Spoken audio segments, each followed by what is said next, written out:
حضرت عثمان غنی رضی اللہ تعالیٰ عنہ کی جو خدمت. Thanks for watching. Don't forget to like, comment, share and subscribe to Maulana Habibullah Rohani Official. حضرت عثمان غنی رضی اللہ تعالیٰ عنہ کی جو خدمت،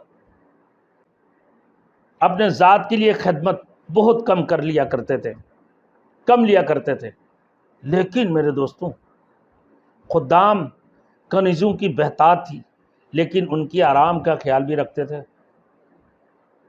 حضرت عبداللہ رومی رحمۃ اللہ علیہ کہتے ہیں کہ حضرت عثمان غنی رضی اللہ تعالیٰ عنہ کو اپنے وضو کا انتظام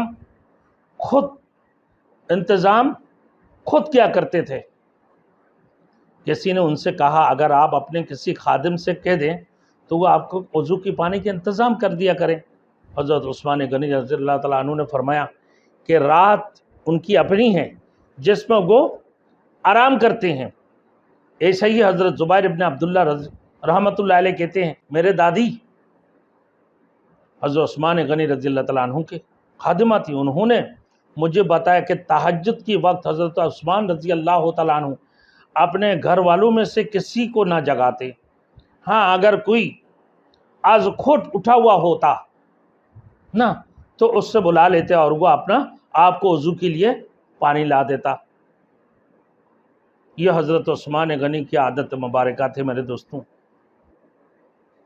کہ پہرا کا ان کی خدمت کی سلسلہ تھا.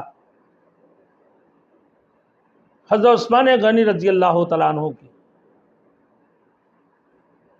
پہرا کا کبھی اہتمام نہیں کیا کرتے تھے. حضرت عثمان رضی اللہ تعالیٰ عنہ پہرے کا کوئی خاص اہتمام نہیں فرمایا کرتے. حضرت حسن رضی اللہ رحمۃ اللہ علیہ اپنا مشاہدہ بیان کر کہ میں نے دیکھا کہ عثمان رضی اللہ تعالیٰ مسجد میں ایک چادر میں سوئے ہوئے تھے اور ان کے پاس کوئی بھی نہیں تھا، حالانکہ وہ سقط اب امیر المومنین تھے، ان کی چوکیداری کے لیے کوئی بھی نہیں تھے.